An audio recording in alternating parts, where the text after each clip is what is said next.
Այսօր առավոտից զրուցում ենք քաղաքացիների հետ, պաշտոնյաների հետ ընդդիմադիր, նրանք ասում են, որ այս իշխանությունը խլեցին մեզանից եռատուն անելու այդ ուրախությունը։ Այս կարծիքը արդյոք դուք կիսում եք եւ այստեղ հավաքված մարդիկ այդ, չգիտեմ, ջանասիրությամբ են արդյոք նշում այս տոնը, ինչ կնշեն մինչեւ 20 թիվը։ Ես հետևյալը կարող եմ ասել, որևիցե մեկը, որևիցե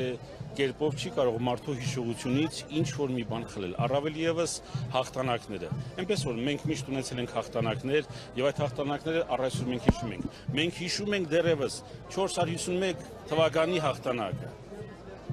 Հավարի ճակատամարտը, որ շատերը համարում են դա պարտություն, բայց այնուամենայնիվ դա հաղթանակ դարձավ, որովհետեւ դրանով հայազգը շարունակեց գոյատևել, մնալ քրիստոնյա եւ այսօր մենք կանք։ Այնպես որ որևիցե կերպով ես չեմ կարող ասել, արտահայտել եւ իմ սեփական համոզումն է, որ բոլոր հաղթանակները մեր սրտում մեր հոգում են։